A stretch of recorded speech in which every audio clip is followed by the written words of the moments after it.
ऐसी घटनाएं आए दिन होती रहती हैं कि किसी के अकाउंट से पैसे चोरी हो गए, किसी का कुछ अकाउंट हैक हो गया, किसी का फेसबुक अकाउंट हैक हो गया, किसी के क्रेडिट कार्ड अकाउंट से ट्रांजैक्शंस हो गए, किसी को पता ही नहीं है कि कोई ट्रांजैक्शन हो गई और ये पैसा कहाँ गया।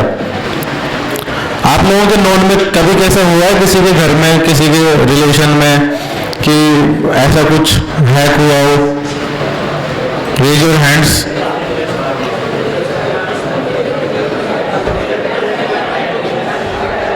ओके, एक बंदे ने हाथ खड़ा किया। ठीक है, मैं भी हाथ खड़ा कर रहा हूँ। तो मेरे रिलेशन में मेरे को काफ़ी ज़्यादा सुनने को मिलता है और मुझे बहुत दुख होता है जब मुझे पता चलता है कि 2-2 लाख रुपए निकल गए और बहुत हार्ड अर्निंग मनी रहती है। आज के टाइम में पैसा कमाना बहुत मुश्किल चीज़ होती है और बहुत मुश्किल से कमाया हुआ पैसा एक झटके में गायब हो जाता है। तो ये सब सारी चीज़ें हम इसमें सेमिनार में हम सीखेंगे और मैं आपको गारंटी देता हूँ, ये मेरी गारंटी है कि ये सेमिनार अगर आपने शांति से और बहुत अच्छे से आपने समझ ली, आपके लाइफ में कभी भी ऐसी घटनाएं आपके साथ नहीं होगी। ये मेरा प्रॉमिस है। तो एकदम पिन ड्रॉप साइलेंस और आपको ध्यान से समझना है सारी चीज़ें और पूछना है मेरे से कुछ भी आपके माइंड में डाउट आ रहा है, एनीथिंग, ठीक है, वो कुछ भी आपके कुछ भी क्वेश्चन है, कुछ भी कि ये कर सकते हैं कि वो कर सकते हैं, कुछ भी, तो आप मेरे से पूछे, ठीक है।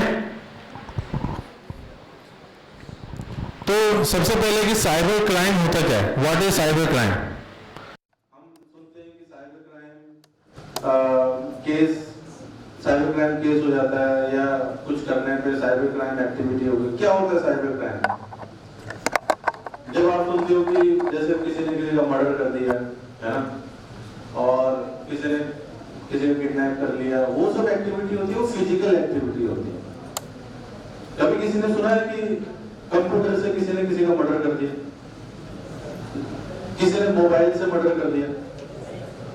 तो वो एक्टिविटी, वो क्राइम जो मोबाइल से होता है, मोबाइल या लैपटॉप या कोई भी टेलीकम्युनिकेशन डिवाइस, ठीक है, उससे अगर कोई क्राइम होता है, किसी का डेटा लॉस होता है, डेटा मतलब कुछ भी जैसे एटीएम से पैसे गायब हो गए, क्रेडिट कार्ड ट्रांजैक्शंस हो गए, तो कुछ भी ऐसी एक्टिविटी हो जाती है, वो साइबर क्राइम होता है। ओके, कंप्यूटर से कुछ भी हैक हो रहा है, हैकिंग हो रही है, किसी का कुछ डेटा चोरी हो गया, किसी का अकाउंट हैक हो गया, मनी ट्रांसफर हो गया, या मोबाइल से कोई किसी को डरा रहा है ना, जैसे मान लो मैं मोबाइल से धमकी दे रहा हूँ किसी को, तो वो एक साइबर क्राइम में आता है, क्योंकि उसमें वो मोबाइल का यूज कर रहा है। किसी को डाउट इसमें? Okay, so what is hacking? इसमें देखो बच्चा रो रहा है, ऐसी हालत हो जाती है जब किसी का अकाउंट हैक होता है या जब किसी का बैंक अकाउंट हैक हो जाता है, सेम एग्जैक्ट वो अंदर से वही हालत होती है। और उस केस में जब आप कंप्लेंट रेज करने जाते हो, या चलो ठीक है 1 लाख से अगर ज्यादा आपका पैसा चोरी हो गया तब तो फिर भी सीरियस ले लेगा कोई उसको, लेकिन 10-15 हजार रुपए अगर आपके अकाउंट से गायब हो रहे हैं तो मुझे नहीं लगता कि लीगल सिस्टम भी उसको पकड़ने में उतना सीरियसनेस दिखाएगा, क्योंकि 10-15 हजार रुपए जो गायब होंगे वो होंगे बिहार, कोलकाता से। जो ये जो साइबर फ्रॉड जो लोग करते हैं ये दूसरे स्टेट से करते हैं। कोई अलवर का ही बंदा आपके अलवर का किसी बंदे का अकाउंट हैक नहीं करेगा, फिर उसको पता है कि 2 घंटे के अंदर मुझे उठा के जेल में डाल देना है, ठीक है। तो बिहार जाने में 15,000 के लिए कोई यहाँ का पुलिस वाला बंदा वहां बिहार नहीं जाएगा। तो वो चीजें हैं कि जब कोई छोटा अमाउंट हो जाता है तो उसमें सीरियसनेस नहीं होती, वो आपको अवेयर होना पड़ेगा, आपको उन सब चीजों से अवेयर होना पड़ेगा कि उनसे आप बच जाओ। तो हैकिंग होती है कि कोई भी मैलवेयर क्या होता है? वायरस। कोई भी एक फाइल या कोई भी एक काइंड ऑफ फाइल हो गया या कोई इमेज हो गई या कुछ भी टाइप की फाइल है, ठीक है, मैंने आपको दी, आपने अपने सिस्टम में उसको ओपन किया, ओपन करते ही आपका सिस्टम हैक हो जाएगा, मेरे पास उसका रिवर्स कनेक्शन आ जाएगा। रिवर्स कनेक्शन मतलब होता है कि आपके पूरे सिस्टम का कमांड एंड कंट्रोल आप मैं मेरे सिस्टम से चेक कर सकता हूं। जो आप ये देख रहे हो, ये हैकर की विंडो ऐसी रहती है, ठीक है।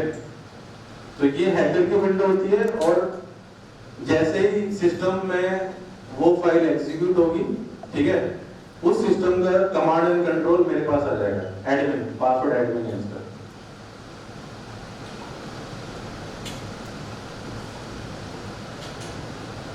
तो ये मैंने यहाँ पे रन कर दिया, उन्होंने गोकुल सर ने वहां पे फाइल ओपन करी है और मेरे पास आप यहाँ पे देखोगे, उसको वही कर दो, command shell session run open.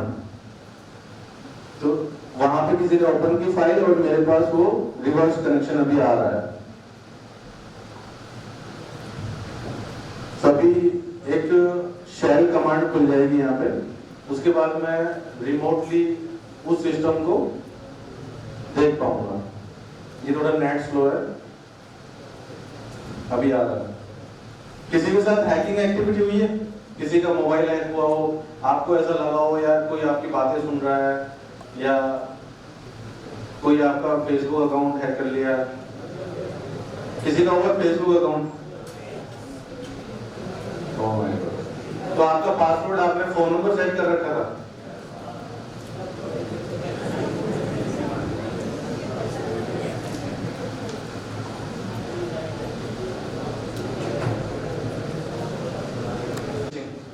बताओ क्या होती है?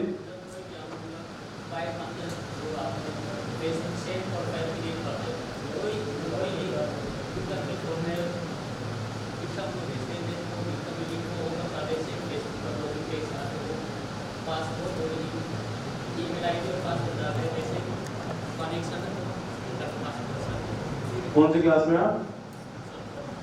12th में? ओके। तो इन्होंने एक वर्ड यूज में लिया, विक्टिम। तो विक्टिम क्या होता है यहाँ पे? जो उसको जिसके पासवर्ड हैक होते हैं उसको हम बोलते हैं विक्टिम, और जो पासवर्ड हैक करता है उसको बोलते हैं अटैकर, ठीक है। तो इसमें जैसे ही आपका पासवर्ड चोरी हो जाता है, आप बन जाते हो एक आम आदमी से, आप बन जाते हो विक्टिम, ठीक है, शिकार।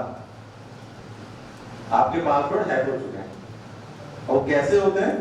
जैसे इन्होंने बताया कि फेसबुक, इन्होंने एक सेम पेज, फेसबुक के जैसा ही इनको एक भेजा, लिंक भेजा किसी ने, और उस पे किसी ने लिखा कि मेरा पेज लाइक कर दो, ठीक है।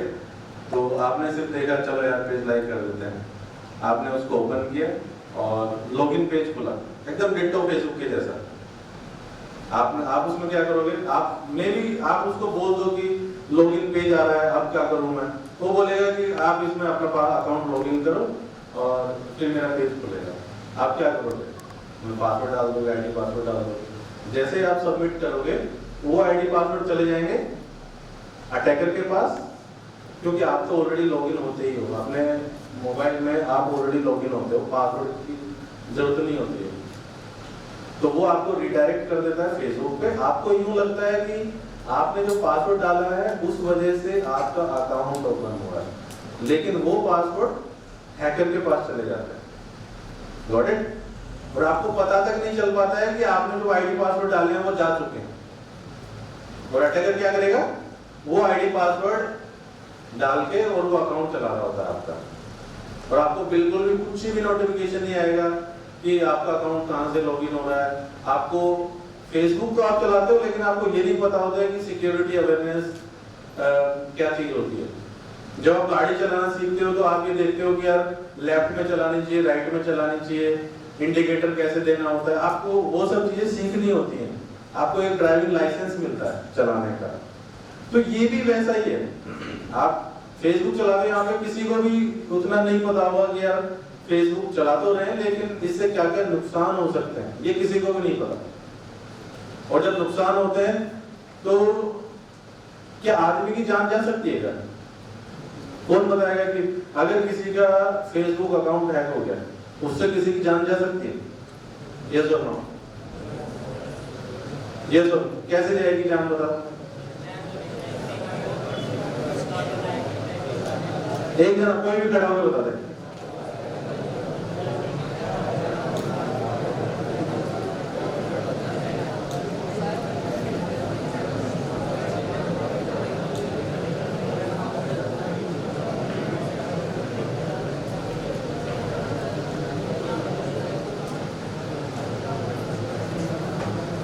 कौन बताएगा?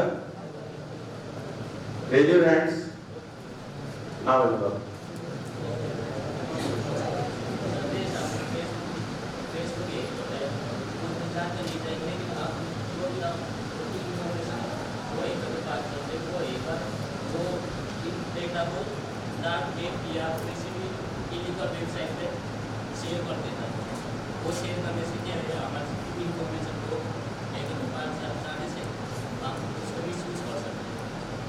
ठीक है, जैसे अगर आपके फेसबुक पे आप किसी से आपने चैट कर रखी है और प्राइवेट फोटोज आपने उसको शेयर कर रखी है, ओके, तो उस केस में अगर वो आपको धमकी दे रहा है, कि ये फोटो मैं फेसबुक पे पोस्ट कर दूंगा, तो उस केस में आप क्या करोगे?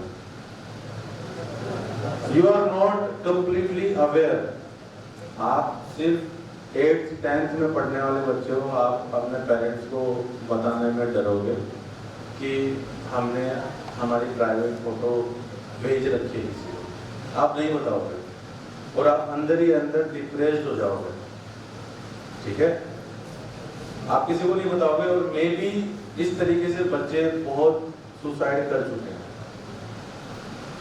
उनको वो अवेयर ही नहीं होते हैं कि यार इस केस में क्या किया जाए, जबकि उसका बहुत आसान तरीका है, बहुत आसानी से इस तरीके की जो एक्टिविटी होती है उसको सोल्व किया जा सकता है, उसमें आपको डिप्रेस होने की जरूरत नहीं है। अगर इस तरीके की कोई भी एक्टिविटी होती है, जस्ट आपको मैं बताऊंगा आपको ऑल ओवर साइबर क्राइम किस तरीके से रिपोर्ट किया जाता है, तो उस आगे हम देखेंगे इस चीज को। बहुत आसान तरीका है, किसी के साथ में भी अगर कोई किसी को डरा रहा है, धमका रहा है, तो आपको परेशान होने की जरूरत नहीं है, आपको सिर्फ एक कॉल करना है। अभी टेक्नोलॉजी इतनी हाई हो रही है तो अभी आपको उतना ज़्यादा परेशान होने की जरूरत नहीं है, आपको सिर्फ एक कॉल करना है, ओके?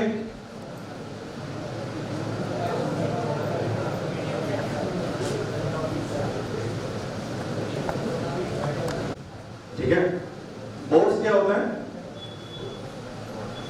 बोर्ड्स अपने पास में जब आपके पास में आपका सिस्टम हैक हो गया, आपका कंप्यूटर हैक हो चुका है, ठीक है, अब आपके सिस्टम को अटैकर कुछ और एक्टिविटीज के लिए यूज कर रहा है, ठीक है, वो किसी और लोगों के अकाउंट हैक कर रहा है, कहीं किसी भी एक्टिविटी के लिए वो यूज कर रहा है और आपका अकाउंट आपके कंप्यूटर को यूज किया जा रहा है, ओके? अब जब वो बंदा पकड़ा जाएगा तो आपके कंप्यूटर का आईपी एड्रेस निकल के आएगा, आपके पास में पुलिस आएगी कि आपके सिस्टम से हैक हो रहा है, जबकि आपको तो कुछ भी नहीं पता, ठीक है? इस लेवल के साइबर क्राइम होता है, आपको पता तक नहीं है कि आपके कंप्यूटर से कोई और बंदा किसी और को हैक कर रहा है, ये होता है बोर्ड।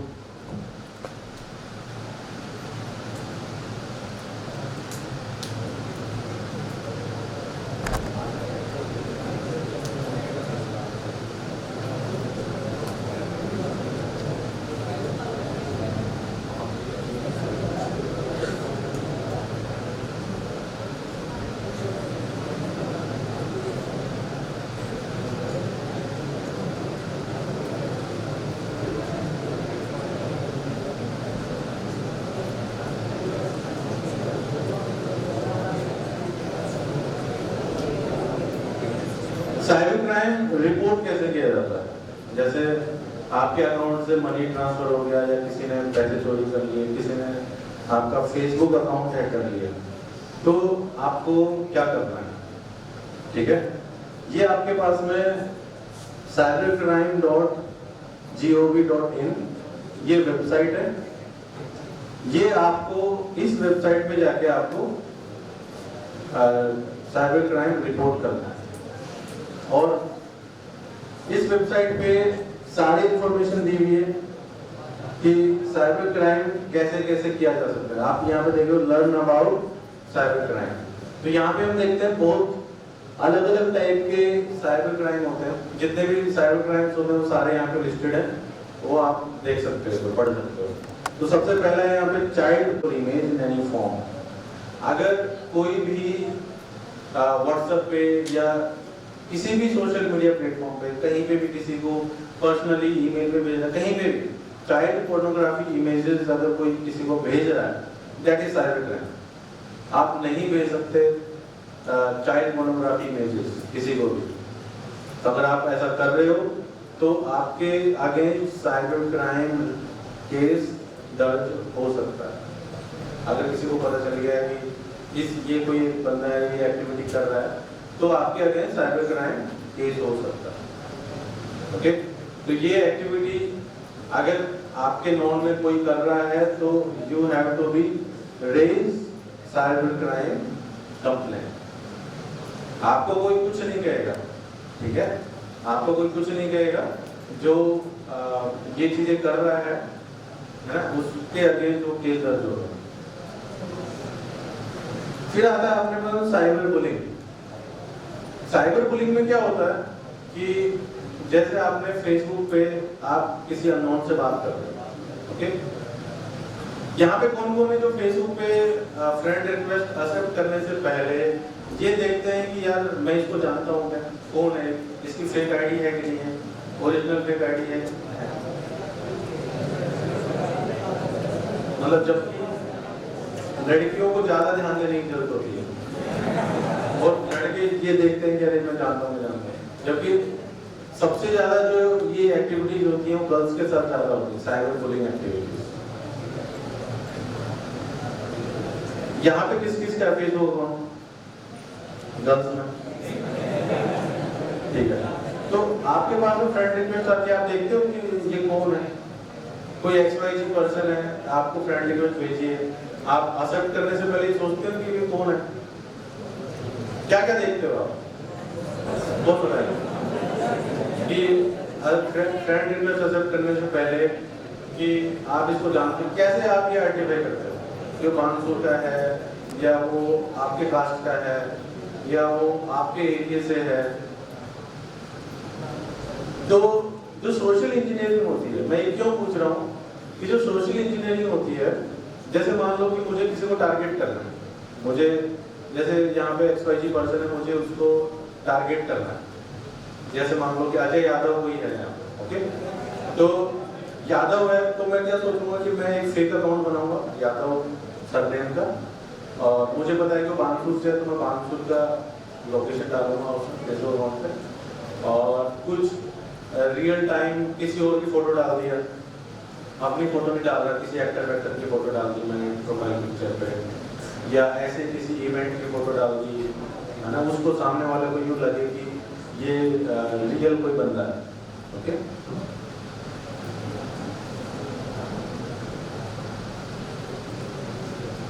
तो वो जेन्युइन लगता है, वो जेन्युइन अकाउंट लगता है। तो जैसे ही उस पर मैं फ्रेंड रिक्वेस्ट भेजूंगा, उसको लगेगा कि जेन्युइन बंदा है, अपनी कम्युनिटी का आदमी है, उसको फ्रेंड रिक्वेस्ट एक्सेप्ट कर लेगा। फ्रेंड रिक्वेस्ट एक्सेप्ट करने के बाद में वो फिर इंफॉर्मेशन कलेक्ट करेगा, वो उससे बात करने की कोशिश करेगा, हाय हेलो ये वो, फिर वो धीरे धीरे नॉर्मली बात करेगा, वो उसको बातों में फंसाएगा, धीरे धीरे उसका फेसबुक पे फ्रेंड बन जाएगा, है ना, फिर बात करना स्टार्ट करेगा, धीरे धीरे फिर उससे मोबाइल नंबर मांगेगा। मेल भी कुछ भी जेंडर हो सकता है, मेल फीमेल, फीमेल फीमेल, कुछ भी हो सकता है, ठीक है। वो मोबाइल नंबर मांगेगा, मोबाइल नंबर पे बात होने लगेगी, है ना, और मोबाइल नंबर से बात होने के बाद में फिजिकली मिलने लगेंगे, फिर प्राइवेट फोटो शेयर हो जाती है। उसके बाद में क्या होता है, साइबर बुलिंग स्टार्ट होती है। जो मेन मकसद था उसको फंसाने का वो था साइबर बुलिंग। या साइबर बुलिंग एक क्या होता है? साइबर बुलिंग किसी को डराना धमकाना। मेरे पास किसी की कोई कुछ फोटोज है, अब मैं उसको क्या कर रहा हूँ, ये मैं पब्लिकली शेयर कर दूंगा, मेरे को 1 लाख रुपए चाहिए, ठीक है, अदरवाइज ये मैं तुम्हारे सारे फ्रेंड्स को मैं भेज दूंगा, ओके। तो वो ये इस तरीके की जो एक्टिविटीज होती है ये साइबर बुलिंग में आती है। तो किसी को भी बिना जाने बिना समझे किसी को भी किसी से अनट्रस्ट, आपको अगर ट्रस्ट नहीं है किसी पे या आप किसी को नहीं जानते हो तो किसी से बात करने की जरूरत नहीं है सोशल मीडिया पे, और किसी को कुछ भी अपनी पर्सनल इंफॉर्मेशन शेयर करनी नहीं है। पहले बात तो फ्रेंड रिक्वेस्ट एक्सेप्ट भी नहीं करेंगे। एक्सेप्ट कर देते हो तो समझ लो कि आप अपना पूरा पर्सनल कंटेंट जो आपने सोशल मीडिया अकाउंट में डाल रखा है वो आप उसको शेयर करने के लिए रेडी हो। वो आपको कुछ भी फोटो देख सकता है, कुछ भी जो आपने शेयर कर रखा है वो सारी चीजें देख सकता है। आप कहाँ पे, आजकल लोग कहाँ पे रेस्टोरेंट में खाना खा रहे हैं वो भी पोस्ट कर देते हैं कि अभी मैं यहाँ हूँ। अगर किसी को उससे किडनैप करना है तो सीधा पहुंच जाएगा, ठीक है। डालते हैं नहीं डालते हैं? तो ये सब इनफैक्ट मार्क जुकरबर्ग से कोर्ट ने पूछा, जो लीगल कोर्ट एक उसको एक वहाँ पे उसके केसेस चलते रहते हैं कि ये डेटा प्राइवेसी और ये सब कि आप लोगों का डेटा यूज कर रहे हो या कुछ डेटा लीक हो जाए। तो उसको एक बार कोर्ट में पूछा मार्क जुकरबर्ग को, जो जज है वहाँ पे, उसने पूछा कि आप कल इवनिंग में आप कहाँ पे थे, किस होटल में आप खाना खा रहे थे, टेल मी।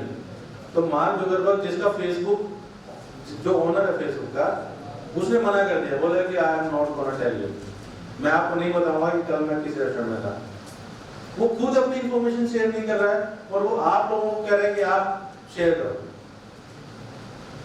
लेकिन उसने कभी ये नहीं बताया कि फेसबुक पे सिर्फ उन्हीं लोगों को ऐड करना है जिनको आप जानते हो।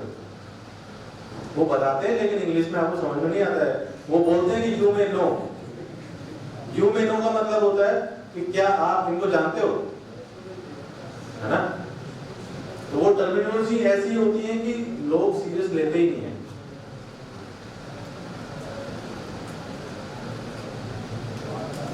तो इसमें एक फाइल शेयर कर रहा हूँ इस लैपटॉप में, मैं इसको हैक करने का ट्राई करूंगा, तब तक आप जो है 2-4 मिनट शांति बनाए रखना, ओके। अगर आपने आवाज करी तो मैं इस पार्ट को स्किप कर दूंगा, ओके, ठीक है।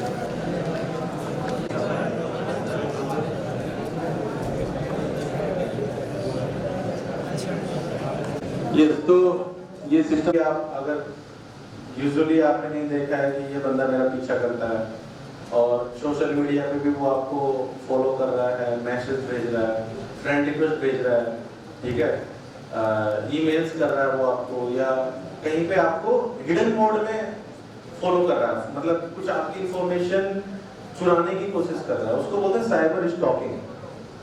तो अगर कोई इस तरीके की एक्टिविटी कर रहा है, आपके पास में कुछ आपको डाउट होता है, तो आप इस पे वेबसाइट पे जाके और आप उसकी कंप्लेंट लगा सकते हो। तो इस पे कंप्लेंट आपको करनी कैसे है? आपको सबसे पहले गूगल पे जाना है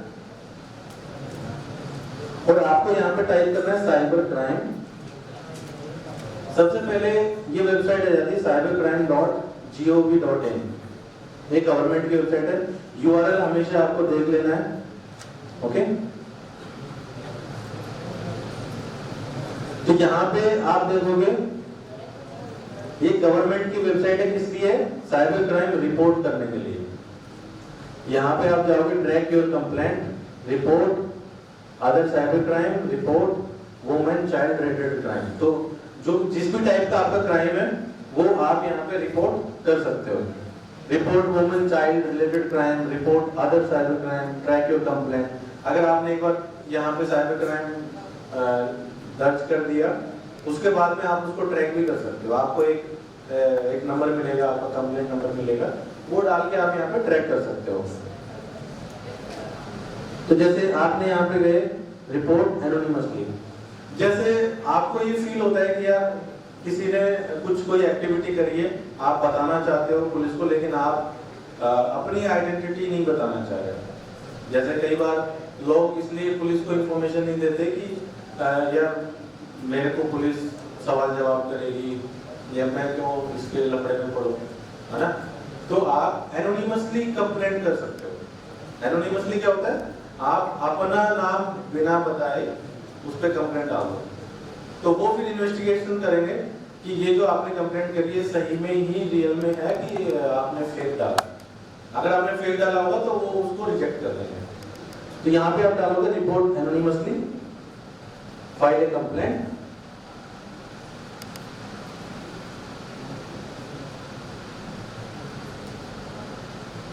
हाँ यस सर, ये पूरा फॉर्म आ गया आपके पास, ठीक है, कि आपका कौन सा पुलिस स्टेशन पड़ता है, कहाँ पे क्या, आप पूरा please provide any additional information about the incident. जैसे मान लो कि आपको पता चलता है कि कोई किसी को साइबर बुलिंग कर रहा है ना, आपको नहीं कर रहा लेकिन आपके फ्रेंड को कर रहा है, तो जरूरी नहीं है कि वही कंप्लेंट करे, आप भी कर सकते हो। जैसे कई बार क्या होता है कि हम बोलते हैं अपनी फ्रेंड को कि तू यहाँ पे कंप्लेंट कर दे, बोले नहीं मेरे को डर लग रहा है, मैं नहीं करूँगी। अगर आप ज़्यादा समझदार बन रहे हो तो आप उसके बिहाफ पे कंप्लेंट यहाँ पे दर्ज कर सकते हो। उसको वो अवेयर नहीं है लेकिन आप अवेयर हो, तो आप उसके बिहाफ पे यहाँ पे कंप्लेंट डाल सकते हो। ओके,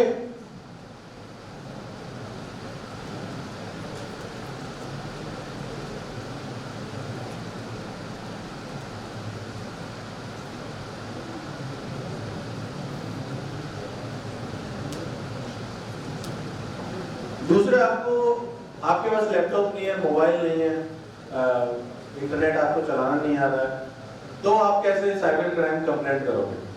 ठीक है, 1930 साइबर क्राइम हेल्पलाइन नंबर है। तो 1930 पे आप जैसे कॉल करोगे, कोई कंप्यूटर नहीं बोलेगा, ठीक है, कि हिंदी में बात करने के लिए एक दबाओ, इंग्लिश में बात करने के लिए 2 दबाओ, कोई नहीं बोलेगा। सीधा वहां पे जो ऑफिसर है, साइबर क्राइम ऑफिसर्स, वो आपसे बात करेंगे, वो आपसे पूछेंगे कि क्या क्राइम है, आप पूरा डिटेल में बताओ। तो 1930 पे कॉल करके आप कोई भी साइबर क्राइम रिपोर्ट कर सकते हो। अगर किसी का फेसबुक अकाउंट हैक हो गया, किसी के खाते से पैसे चोरी हो गए, कुछ भी हो गया, व्हाटएवर, आपको पुलिस स्टेशन जाने की जरूरत नहीं है। ठीक है, आपको ये चिंता करने की जरूरत नहीं है कि कोई मेरी कंप्लेंट भी रेज करेगा या नहीं रेज करेगा। आपको 1930 पे कॉल करके और कंप्लेंट वो लोग पूछेंगे, आप सारी इंफॉर्मेशन डाल दो वहाँ पर, बता दो उनको कि इस तरीके से आपका इस बैंक में अकाउंट है, ये ऐसा हुआ, इस डेट को हुआ, इस टाइम पे हुआ, और किसी ने कॉल करके क्या क्या पूछा, वो सब आप डिटेल में डाल दो, तो वो आपकी कंप्लेंट डाल देंगे उसमें।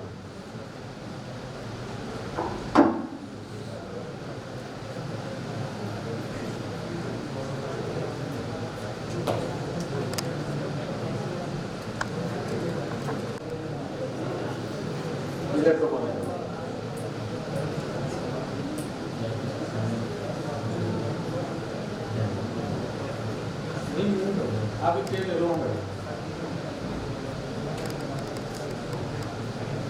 जैसे एक नॉर्मल कंप्यूटर यूजर बैठता है वैसे बैठो। तो मैंने वो फाइल उस कंप्यूटर में रन कर दी और उस कंप्यूटर का रिवर्स कनेक्शन मेरे लैपटॉप में आ गया। ओके, अब आपके पास में अटैकर क्या क्या कर सकता है, ठीक है, अब मैं आपको वो दिखाने वाला हूँ। अभी मेरे को सबसे पहले क्या करना है कि उस लैपटॉप पे कौन बैठा है ये मुझे चेक करना है।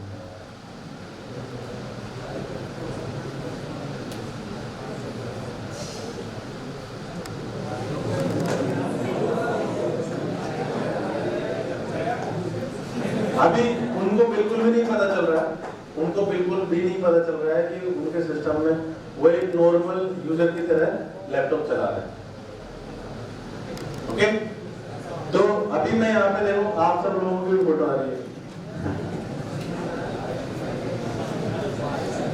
तो बंदा एक कंप्यूटर हैक हुआ है और फोटो सबकी जा रही है, तो आप देख लो कितना खतरनाक है। आप सब लोगों की इंफॉर्मेशन जा रही है वहां पे।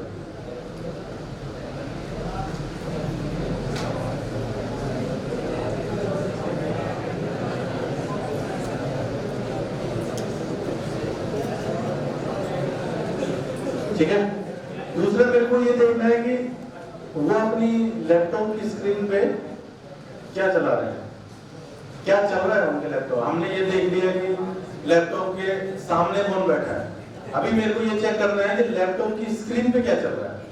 ओके,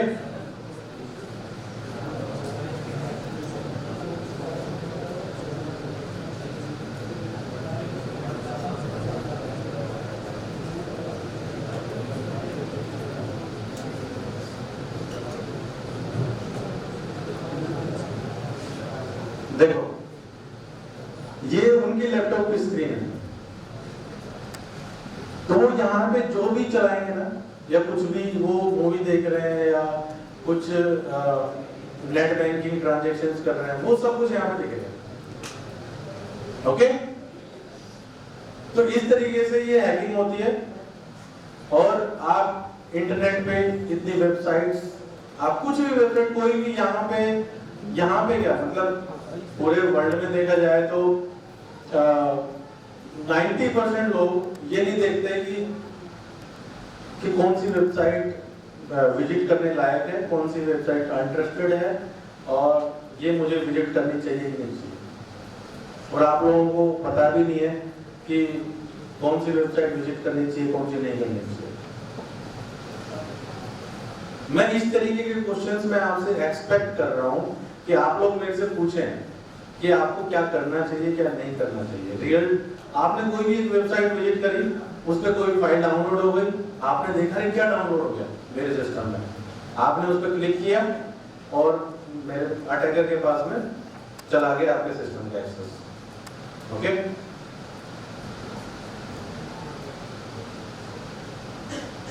दूसरा स्क्रीन शेयर हो गया, सामने कौन बैठा है वो भी आ गया आपके पास, वॉइस रिकॉर्ड भी आ सकती है कि वो बंदा जो है बैठ के किससे बात कर रहा है, वो भी रिकॉर्डिंग होके आपके पास आ जाएगी।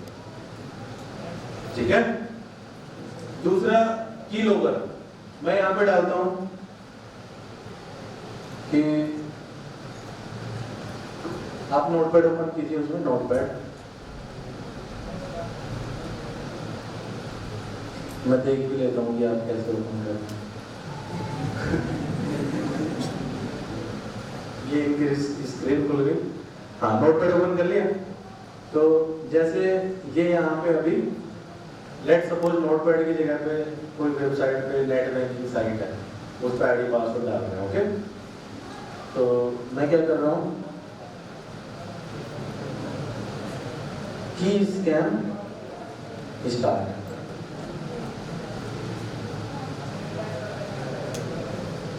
ठीक है, मैंने यहीं पे बैठ के मैंने की लॉगर स्टार्ट कर दिया। अब कुछ भी अपने सिस्टम में की प्रेस करेंगे या कुछ भी आईडी पासवर्ड डाला, व्हाटएवर, किसी से चैट कर रहे हैं, ठीक है, वो सारी चैट मेरे पास, आप नोटपैड में आप टाइप कीजिए कुछ भी, माय नेम इज एंथनी, ठीक है।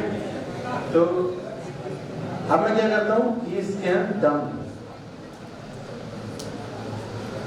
आपने टाइप किया नेम कौशिंदर यादव, यहाँ पे आ गया ना, किसकी को दिख रहा है नेम कौशिंदर यादव। तो ये जो भी आप वहां पे टाइप करेंगे वो सब आता रहेगा। अब बताओ मुझे ये डेंजरस है कि नहीं है? तो आपको साइबर क्राइम अवेयरनेस होना चाहिए कि नहीं होना चाहिए? आज से पहले आप लोग अवेयर थे कि नहीं? अभी आप अवेयर हो कि नहीं? Very good. तो अभी अगर कोई आपसे मोबाइल मांगता है कि यार मेरे को 5 मिनट के लिए मोबाइल दे, कोई वेबसाइट विजिट करनी है, आप दोगे? ठीक है, मोबाइल किसी को बिल्कुल भी नहीं देना है।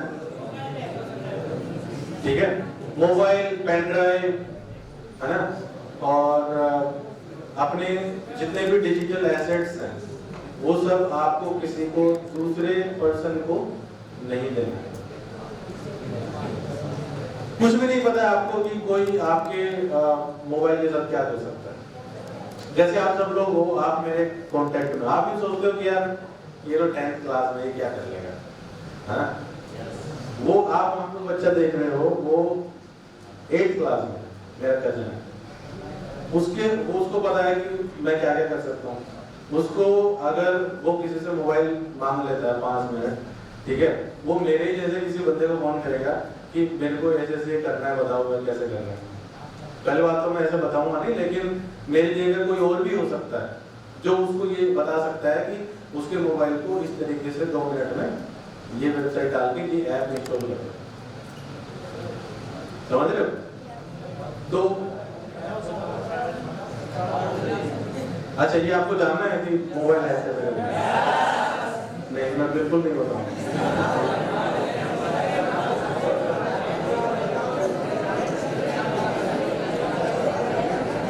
ठीक है,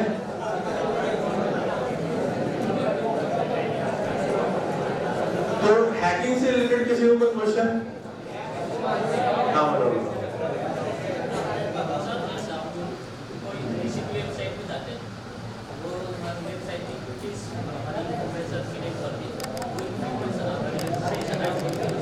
उसको असेप्ट करने के लिए बोलता है। अच्छा, तो जब आप किसी वेबसाइट पे जाते हो, ठीक है, अगर वो वेबसाइट ट्रस्टेड है, जैसे आप साइबर क्राइम की वेबसाइट पे गए, फेसबुक की वेबसाइट पे गए, जीमेल पे गए, या किसी बिग ऑर्गेनाइजेशन की साइट पे गए, जो आपको एसबीआई बैंक की साइट पे गए, है ना, या किसी और बैंक की वेबसाइट गए, तो वो अगर आपको बोल रहा है कि एक्सेप्ट कुकीज, तो आप उसको एक्सेप्ट कुकी कर लो। वो क्यों होता है? वो इसलिए होता है कि वो आपको वेबसाइट को बेटर रिप्रेजेंटेशन कराने के लिए, मतलब जैसे वेबसाइट का कोई फीचर डिसेबल नहीं है, या कोई रिप्रेजेंटेशन, जैसे मान लो वेबसाइट में चैट बॉक्स खुलता है, तो वो चैट बॉक्स ऐसा हो सकता है कि अगर आप उसमें डिसेबल कर दो तो वो काम नहीं कर रहा, जैसे कस्टमर चैट बॉक्स होता है ना। तो इस तरीके के जो फीचर्स होते हैं वो कंपैटिबिलिटी इशू के लिए वो बोलते हैं कि आप इसको एक्सेप्ट कर लो, तो बहुत अच्छे से फीचर काम करेंगे। लेकिन इन सब चीजों का गलत इस्तेमाल भी किया करते हैं अटैकर्स। तो अगर आप अनट्रस्टेड वेबसाइट्स पे जाते हो, आपको नहीं पता कि वो .pk एक्सटेंशन की, .pk जैसे आप .com चलाते हो, .com कमर्शियल यूज के लिए होती है, इंडियन किसी भी कंट्री की हो सकती है। लेकिन अगर आपको कुछ सस्पिशियस लगता है कि .pk, है ना, या .io या कोई भी अदर एक्सटेंशन वेबसाइट का है, तो आप उस वेबसाइट पे वो एक्सेप्ट मत करो। वो केवल आपको ट्रस्टेड वेबसाइट पे करना है। ओके, और कोई किसी कोई क्वेश्चन? अगर आपको कोई ईमेल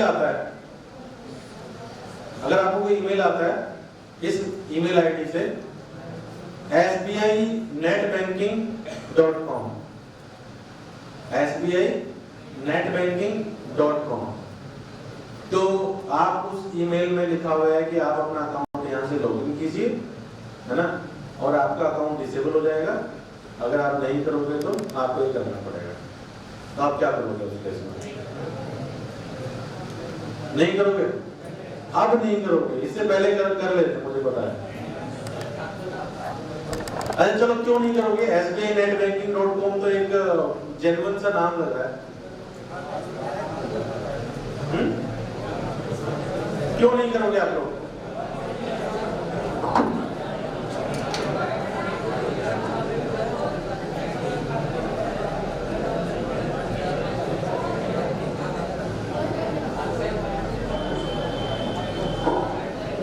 क्यों नहीं करोगे? फेक वेबसाइट है।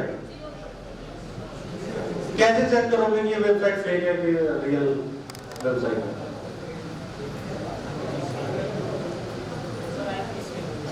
उस वेबसाइट को आपको ये पता होना चाहिए कि एसबीआई की ओरिजिनल वेबसाइट कौन सी है। आपको गूगल पे सर्च करोगे एसबीआई ऑफिशियल वेबसाइट, ठीक है, गूगल आपको निकाल के देगा। गूगल कभी भी फेक वेबसाइट नहीं देगा, ठीक है। तो फर्स्ट पेज पे गूगल कभी भी फेक वेबसाइट नहीं देगा आपको कि आपने डाला और वहां पे फिशिंग कोई यूआरएल निकल के आएगा। गूगल की भी अपनी सिक्योरिटी है, तो गूगल कभी भी आपको फेक रिजल्ट नहीं देगा। तो वहां पे गूगल पे आप सर्च करो, कभी भी अगर आपको कोई भी बैंक की वेबसाइट करनी है आप उसको गूगल पे डाल दो कि क्या इंफॉर्मेशन आ रही है, ओके। और हमेशा वेबसाइट पे जब आप चेक करोगे तो HTTPS होना चाहिए। देखो ये आप देख रहे हो यहाँ पे, ये लोग का साइन आ रहा है, लोग। किसी भी वेबसाइट जब आप विजिट करते हो तो HTTPS लिखा होता है, ठीक है। और जब आप वेबसाइट चलाओगे तो जो कोई भी वेबसाइट का नाम होता है उससे पहले लोग का साइन लगा रहेगा, तो वो HTTPS होता है। तो जनरली HTTPS साइट्स जो होता है वो जेन्युइन जो वेबसाइट्स होती है वहां पे रहता है। लेकिन आजकल जो हैकर्स इसको यूज कर रहे हैं वो अपनी वेबसाइट पे भी इसको यूज कर रहे हैं, तो इस पे आंख बंद करके टच नहीं करना। लेकिन बस ये है कि ये है तो एक एडिशनल सिक्योरिटी है। ये कोई ऐसा नहीं है कि कहीं पे भी आपको लोग का साइन देखिए और आपने वहां पासवर्ड डाल दिया, ऐसा नहीं करना है। आपको यूआरएल भी चेक करना है कि वो यूआरएल जेन्युइन है कि नहीं है। आपको गूगल पे चेक करना है कि ऑफिशियल बैंक की वेबसाइट कौन सी है, ऑफिशियल उस पर्टिकुलर कोई ऑर्गेनाइजेशन है, उस ऑर्गेनाइजेशन की ऑफिशियल वेबसाइट कौन सी है, आपको गूगल पे चेक करना है, ओके। गूगल पे कैसे चेक करना है? आप यहाँ पे गूगल पे आओगे, एसबीआई बैंक ऑफिशियल वेबसाइट, आगे onlinesbi.com, तो ये गूगल की ऑफिशियल वेबसाइट है, ओके।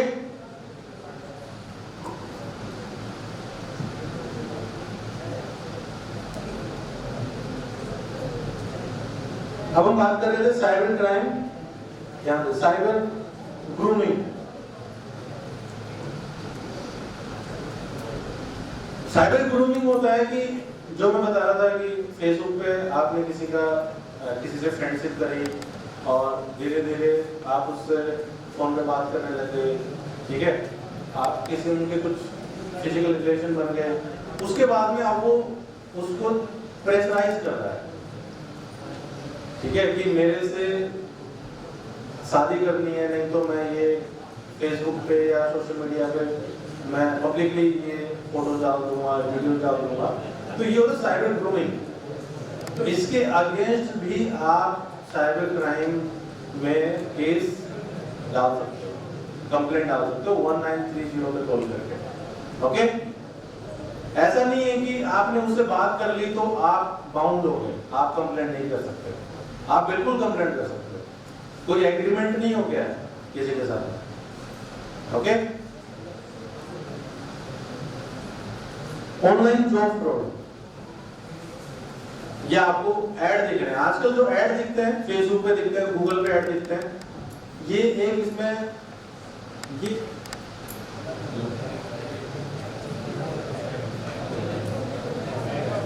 कोई भी वेबसाइट चलाते हो तो आपको ऐड दिखते हैं, है ना। ऐड के हमेशा कोने में एडी लिखा होगा, जब भी आप ऐड देखते हो उसके कोने में ऐड दिखता होगा, तो उस पे रहेगा कि घर बैठे पैसे कमाए। किस किस ने देखी है ऐड, घर बैठे पैसे कमाए, और किस किस ने उस पर क्लिक किया, कुछ हुआ? कुछ नहीं हुआ। तो जो इस तरीके की जो ऐड होती है ना, मे भी वो ऐसी हो सकती है कि आपके कंप्यूटर में कुछ बहुत, चलो दूसरी बहुत ज्यादा एडवांस हो गया, अगर आपको कुछ ऐसी ऐड दिख रही है तो ये भी हो सकता है कि वो आपको कुछ पैसे ऐड लें आपसे, ओके। कुछ यूँ बोले कि हम आपकी जॉब लगवा देंगे, आपको 2000 रुपीज रजिस्ट्रेशन अमाउंट देना है, ओके। और उसके बाद में हम इंटरव्यू करवाएंगे। ये फोन पे का नंबर है, आप इसे फोन पे कर दो। उसके बाद में आप फोन पे करोगे, उसके बाद में उसका मोबाइल नंबर बंद। आपने देखा होगा न्यूज़पेपर में कि यहाँ पे ये गिरोह पकड़ा गया, उनके पास में 25 सिम 50 मोबाइल पकड़े गए, है ना। तो वो सब यही करते हैं, 10-15 लोगों को उन्होंने ठगा और उसका मोबाइल बंद। और वो मोबाइल सिम भी उनके किसी और के नाम पे रजिस्टर्ड रहेगी। बिहार कोलकाता या कोई बंदा रहेगा जो उनके किसी की, और वो भी फेक आईडी पे वो लोग चला रहे होते हैं। उस बंदे को पता ही नहीं है कि उसकी आईडी से कोई सिम भी चल रही है, ओके। तो इस तरीके की जो जॉब फ्रॉड है, जैसे मान लो आपका जॉब फ्रॉड हो गया, है, आप क्या करोगे? तो आपको 1930 पे कॉल करनी और उनको सारा अपना इंसिडेंट बताना है। आप यहाँ पे वेबसाइट पे जाके भी कंप्लेंट रेज कर सकते हो, ओके।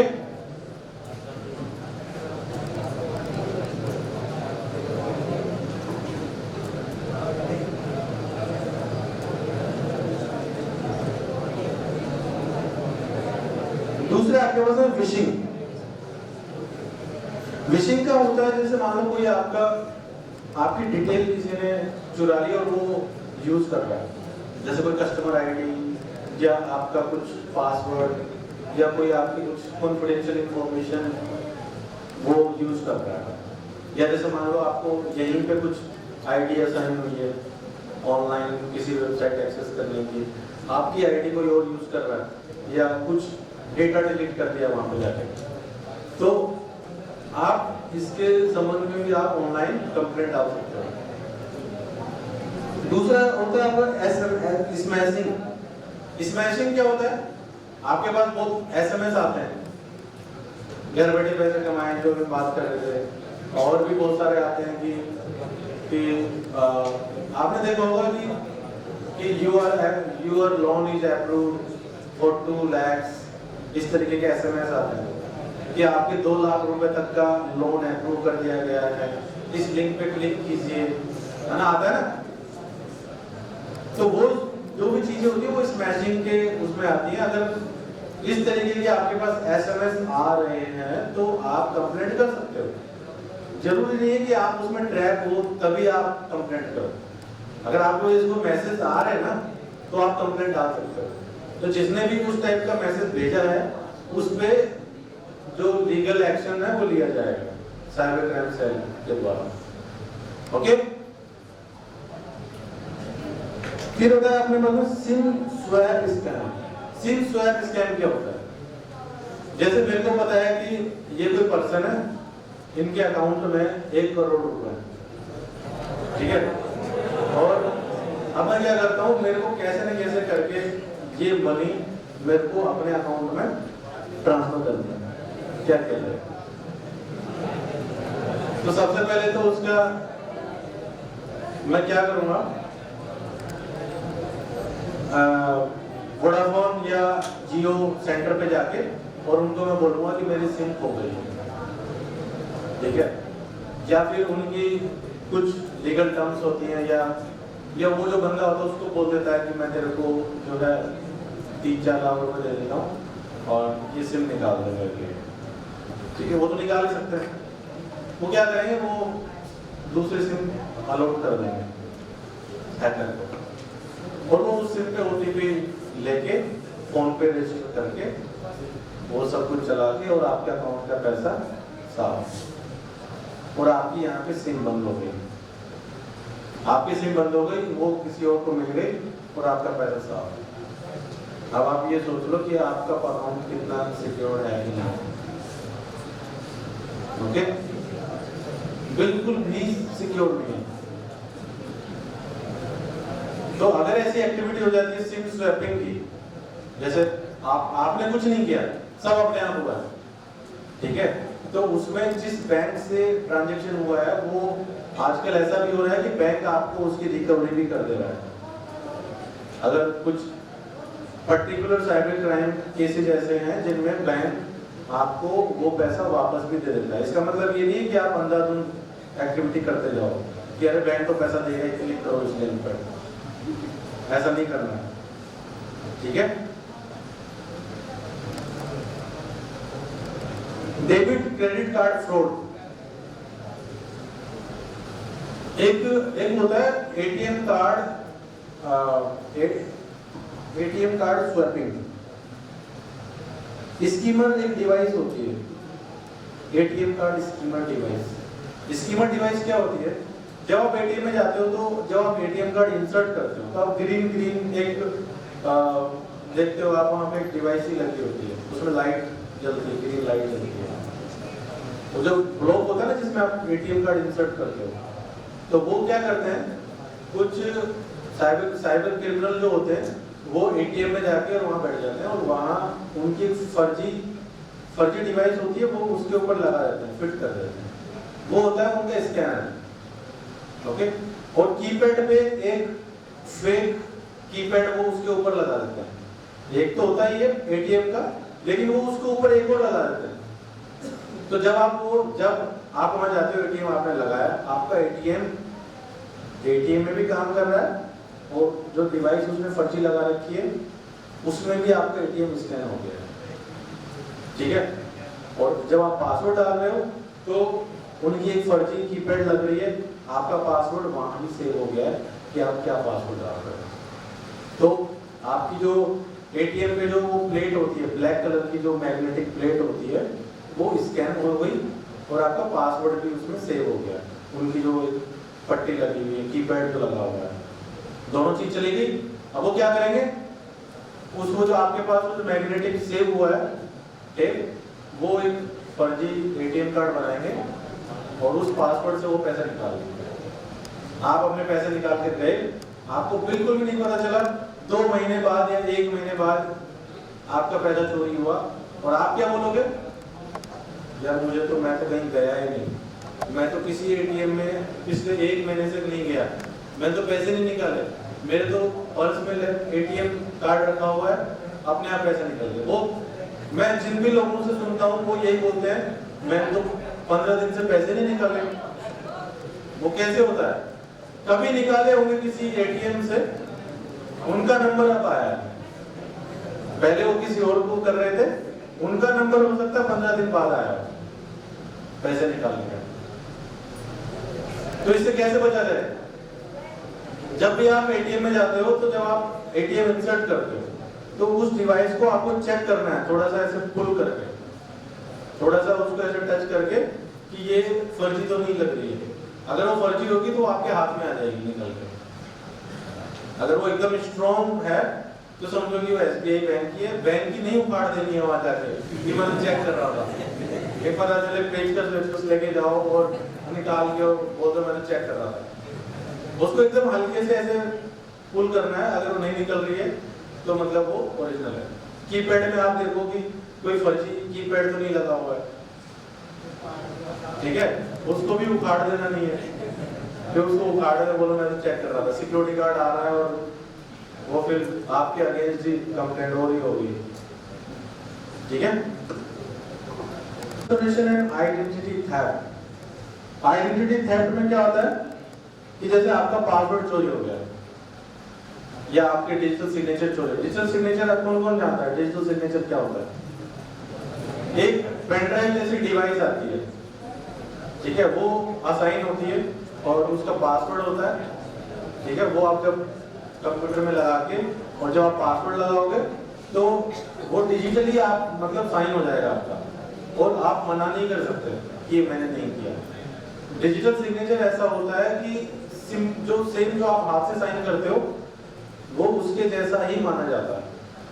पेन ड्राइव होता है, पेन ड्राइव लगाओगे, जो भी जो अकाउंटेंट्स होते हैं जो इनकम टैक्स फाइल करते हैं, जीएसटी फाइल करते हैं, तो उनको एक डिजिटल सिग्नेचर मिला होता है, वो पेन ड्राइव लगाते हैं, उसमें पासवर्ड डालते हैं और वो साइन हो जाता है। डॉक्यूमेंट साइन करने के लिए यूज में लिया जाता है। अब आप सोचो अगर ये चोरी हो गया तो चोरी हो गया, पासवर्ड भी आजकल लोग ना उसका सिंपल पासवर्ड रखते हैं 1 2 3 4 5 6 7 8 9, तो पासवर्ड गैस करके भी देख सकते हैं कि यार डिजिटल सिग्नेचर का पासवर्ड मैंने डाल के देख लेता हूँ, जनरली लोग ये रखते हैं। तो डिजिटल सिग्नेचर भी एक ऐसी चीज होती है जो आपको बिल्कुल सेफली रखना होता है, किसी को ऐसा नहीं देना है कि चल तू रख ले, पता चला उसने आपके प्रॉपर्टी के कागज साइन मार दिए उस पर। फिशिंग, फिशिंग हम लोग डिस्कस कर चुके हैं कि फिशिंग क्या होती है। जो सेम पेज होता है, एकदम सेम, ठीक है, सेम बिल्कुल पेज रहेगा, एकदम एसबीआई बैंक के जैसा रहेगा, ठीक है। अटैकर ये भी कर सकता है, जैसे मान लो कि आपकी वेबसाइट है, युवा जागृति संस्थान की वेबसाइट है, लेट्स सपोज, आप लोग एकदम अच्छे से जानते हो कि ये वेबसाइट है, लेकिन बहुत कम लोगों को वेबसाइट का यूआरएल नाम, जरूरी नहीं है कि उनको यूआरएल याद रहे, लेकिन वेबसाइट पे जो फोटोज आ रही है, जो आपके सेमिनार वर्कशॉप की जो साइट पे जो फोटो चलती रहती है, वो आपको पता है कि हाँ भाई ये वेबसाइट युवा जागृति संस्थान की। क्या होगा अगर मैं एक फर्जी वेबसाइट, फर्जी डोमेन खरीद लूं, युवा जागृति banshu.com, और सेम पूरा कंटेंट, जो वेबसाइट का कंटेंट आपकी ओरिजिनल वेबसाइट का है, उसको डाउनलोड करने का भी एक सॉफ्टवेयर आता है। वो सॉफ्टवेयर से मैं पूरा कंटेंट डाउनलोड करके नई वेबसाइट पे अपलोड कर दूंगा, और नई वेबसाइट आपको एकदम डिट्टो वैसी लगेगी, HTTPS भी मैं उस पर लगा दूंगा, और वो मैं आप लोगों को भेज रहा हूँ कि ठीक है, इस पे आप, इस कोर्स पे आप एनरोल कीजिए, इस पे लिंक पे क्लिक कीजिए, और उस पे वो लिंक रहेगा आपका जीमेल का, लॉगिन का, उस पे साफ साफ लिखा रहेगा कि इस फॉर्म को सबमिट करने के लिए आप जीमेल अकाउंट को लॉगिन कीजिए।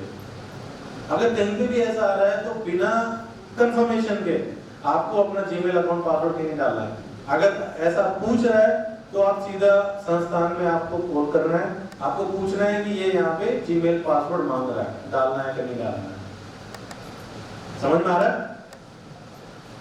तो कहने का मतलब कि आपको बिना अवेयरनेस के, अगर आपको अवेयरनेस नहीं है तो आपको उस जो भी आप वेबसाइट पे कर रहे हो, अगर आप ऑनलाइन एसबीआई बैंक पे अगर वो कुछ पूछ रहा है आपसे, कुछ आपको सस्पिशियस लगता है, तो आप एसबीआई के कस्टमर केयर में फोन करके पूछ सकते हो कि इस वेबसाइट पे ये इंफॉर्मेशन मांग रहा है, मुझे डालनी चाहिए कि नहीं डालनी चाहिए।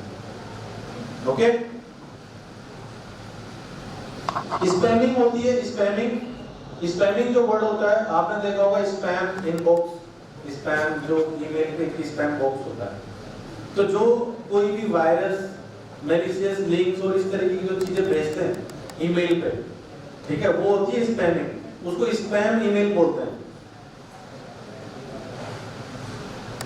तो इस तरीके की जो स्पैम ईमेल होते हैं, इनसे आपको बचना चाहिए। स्पैम बॉक्स में, जो आपके ईमेल पे स्पैम बॉक्स होता है, उसमें अगर आप ईमेल चेक कर रहे हो, उसमें आपको कोई भी ईमेल पे कुछ भी एक्शन नहीं लेना है। अगर आपको कोई यूँ बोलता है कि मैंने आपको ईमेल भेजा है, आप अपना स्पैम बॉक्स चेक करो, उसमें मेरा ईमेल रहेगा, तो अगर आप ऐसा कर रहे हो तो ये समझ लो कि उसके ईमेल में कुछ ना कुछ फ्रॉड लिंक है, इसीलिए जीमेल ने उसको स्पैम बॉक्स में भेजा है। Got it? तो केवल आपको इनबॉक्स में जो ईमेल डिलीवर होते हैं वही आपको ध्यान में रखना है, और उसमें भी आपको ये देखना है, मतलब आपको बहुत सजग रहना है कि इनबॉक्स में भी अगर कोई ईमेल आ रहा है और फिर उसमें भी क्या लिंक लिखा हुआ है, क्या इंफॉर्मेशन मांगी जा रही है। ऐसा नहीं है कि इनबॉक्स में आ गया तो बट ठीक है, अब तो मैं कुछ भी करूं। तो आपको हर तरीके से पूरा अवेयर रहना है। फिर होता है आपके पास में रैंसमवेयर। रैंसमवेयर क्या होता है? सुना है किसने रैंसमवेयर? रैंसमवेयर क्या होता है? जैसे मैंने उनको एक फाइल दी, ओके, तो जो मैंने उनको फाइल दी, मेरे पास में उनका सिस्टम का पूरा रिमोट एक्सेस आ रखा है। अब मैं क्या करूंगा, उनके सिस्टम का पूरा डेटा, उनके लैपटॉप में जितने भी फोटोज हैं, वीडियोस, कुछ भी फाइल्स हैं, वो सब इनक्रिप्ट कर दूंगा। इनक्रिप्ट मतलब अब आप उसको ओपन करोगे ना, वो खुलेगी नहीं, और आपके ब्राउजर में एक स्क्रीन दिखेगी। वो स्क्रीन कैसे दिखेगी, आप यहाँ पर देखो। अगर आपको अपने सिस्टम में ऐसी स्क्रीन दिख रही है ब्राउजर में, तो आप समझ लो कि आपका सिस्टम हैक हो चुका है।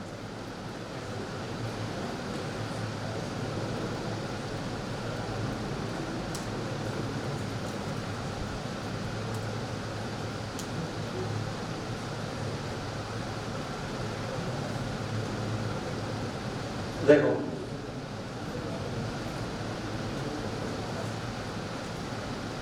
यहां पे लिखा हुआ oops your website has been encrypted all files will be delete on, ठीक है। यहां पे पेमेंट बिटकॉइन का एड्रेस लिखा हुआ है कि आपको यहां पे पेमेंट करना है, ठीक है। 0.1 बिटकॉइन, ये 0.1 बिटकॉइन लाखों में होता है, ठीक है।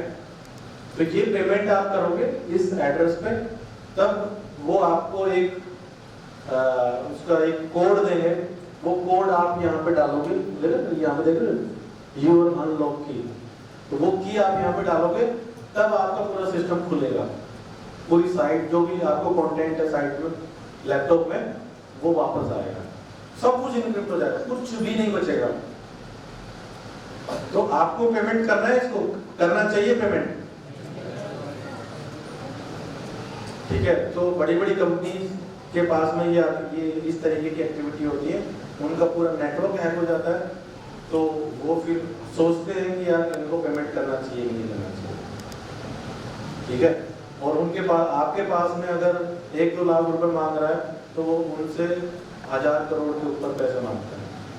वोडाफोन का मान लो अकाउंट हैक हो गया, कुछ नेटवर्क हैक हो गया वोडाफोन कंपनी का, तो वोडाफोन तो बहुत एकदम बहुत बिग ऑर्गेनाइजेशन है जो पूरे वर्ल्ड के लोग यूज कर रहे हैं, तो उससे आप ये देखो कितना ज्यादा मनी फ्रॉड हो सकता है उनके साथ में। तो जब कंपनीज में जो लोग काम करते हैं आईटी कंपनीज में, उनको बहुत ज्यादा अवेयर किया जाता है, किसी भी ईमेल पे कुछ भी लिंक आ रहा है, आपको उस लिंक पे देखना है कि ये लिंक फ्रॉड तो नहीं है, आपको रिपोर्ट करना है, साइबर सिक्योरिटी टीम को रिपोर्ट करना है अगर कुछ भी आपको सस्पिशियस लगता है तो। एक एम्प्लॉय की गलती से पूरे कंपनी का नेटवर्क हैक हो सकता है, एक बंदे की गलती से, ओके। तो रैंसमवेयर ये चीज होगी।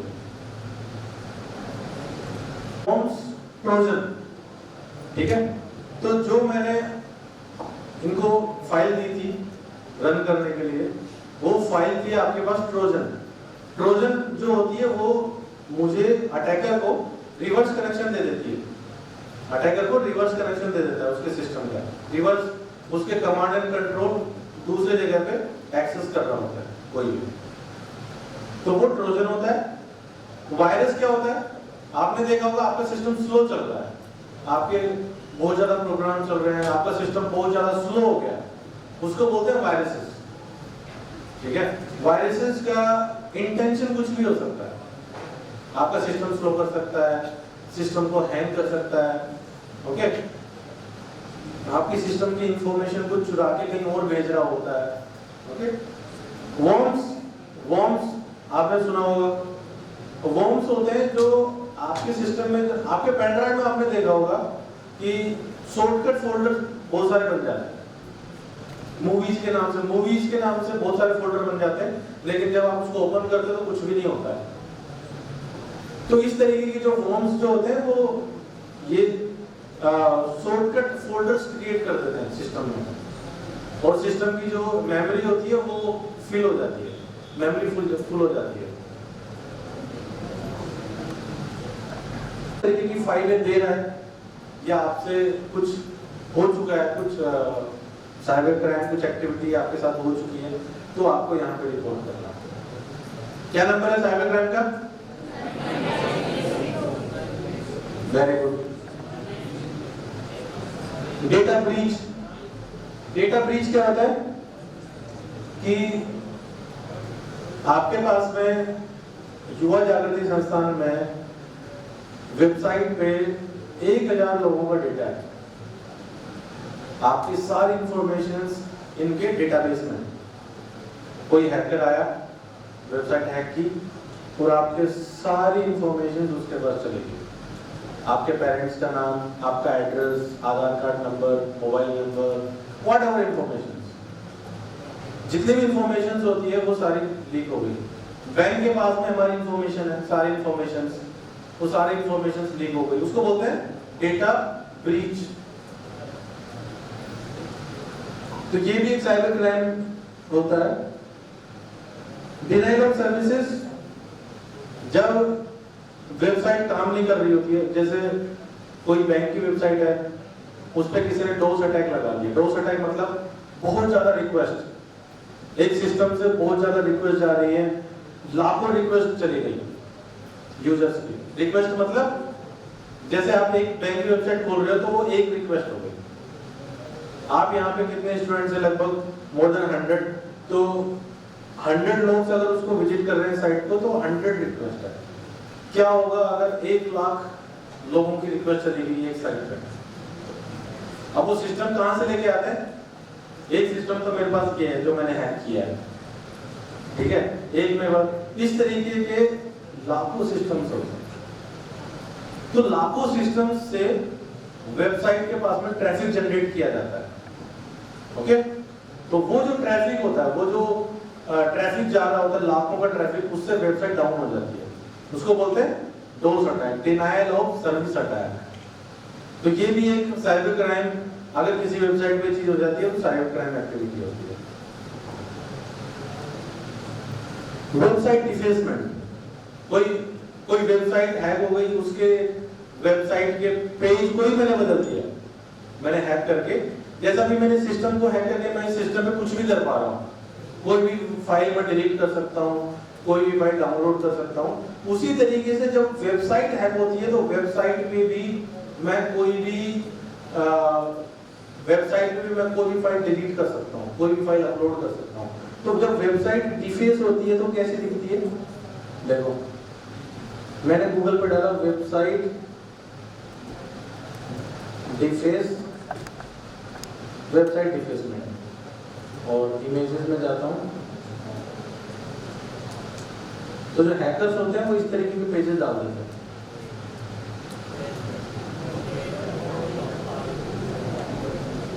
ठीक है, तो ये इस तरीके के जो पेजेस वेबसाइट पे डाल देते हैं ना, अगर आप कोई वेबसाइट विजिट कर रहे हो और उस वेबसाइट पे अगर ऐसा कोई पेज दिख रहा है तो आप समझ जाओ कि वेबसाइट का हैक हो चुकी है वेबसाइट, ओके।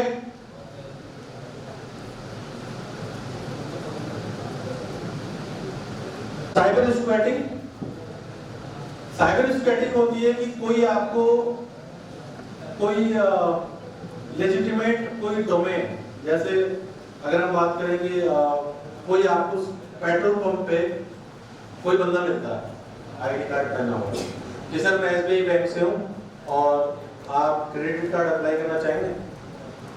आप बोलोगे ठीक है मैम, फ्री में दिया जा रहा है, आप अप्लाई कर दें। वो आपसे पूरी इन्फॉर्मेशन ले लेता है, ओके, क्रेडिट कार्ड अप्लाई करने के लिए। अब उसने क्या यूज किया? एसबीआई बैंक की साइट को यूज किया। आप उसने साइट दिखाया, क्रेडिट ऐड किए, आइडेंटिटी कार्ड दिखाया एसबीआई कार्ड का फर्जी। तो इस तरीके की जो होती है साइबर स्क्वैटिंग होती है। तो ये साइबर क्राइम के अंडर में आती है ये सब चीजें। अगर आपको लगता है कि यार मेरे साइबर क्राइम हो गया है, मैंने वो अप्लाई किया था लेकिन वो मैं चेक नहीं कर पा रहा हूँ एसबीआई के लिंक पे, या मेरे पास कोई ईमेल नहीं आ रहा है, तो आप उसका कंप्लेंट डाल सकते हो। जरूरी नहीं है कि आप साइबर क्राइम जो डाल रहे हो वो सच में ही मतलब आपके साथ में होना चाहिए। अगर आपको डाउट भी लगता है ना, डाउट भी लग रहा है, तो आप कंप्लेंट डाल दो। अगर वो रियल में नहीं होगी तो वो रिजेक्ट हो जाएगी एप्लीकेशन। बट ये जो प्रैक्टिस है, ये प्रैक्टिस आपके लिए बहुत अच्छी प्रैक्टिस रहेगी कि कभी भी अगर आपको डाउट है तो आप वहां पे कंप्लेंट डालो।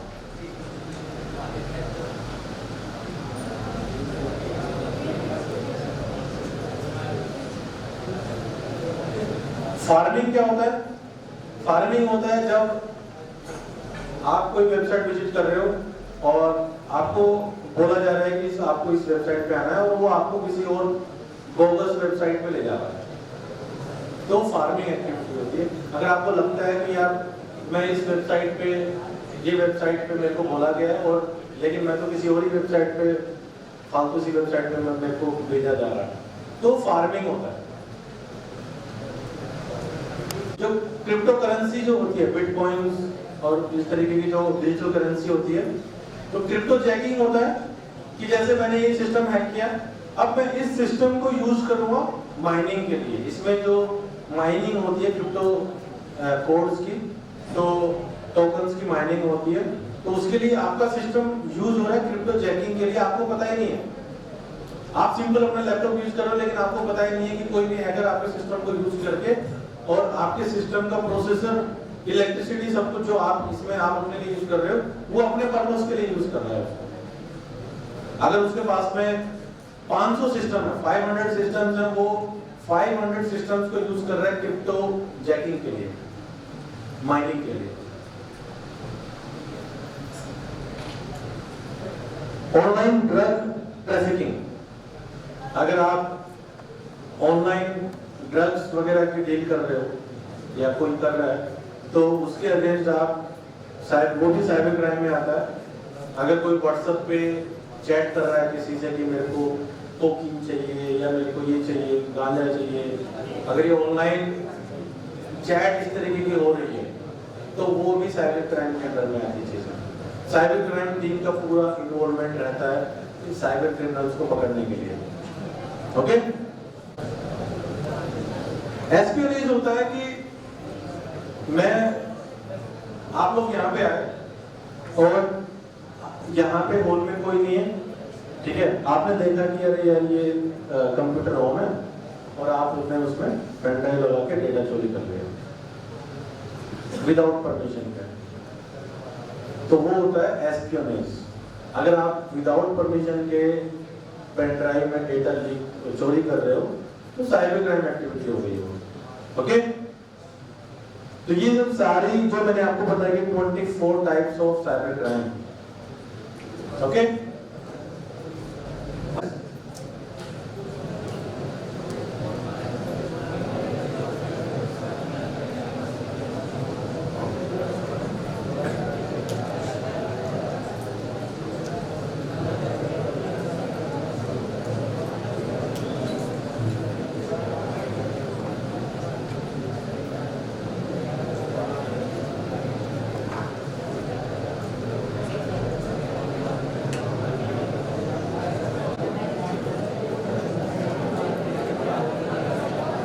साइबर क्राइम अवेयरनेस टिप्स, ये तो बात हो गई, हम लोगों ने जो बात करी है कि साइबर क्राइम होता क्या है।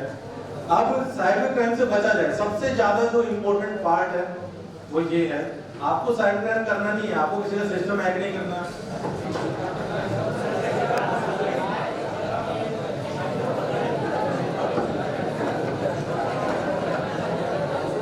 सिस्टम हैक करना है किसी को, किसी को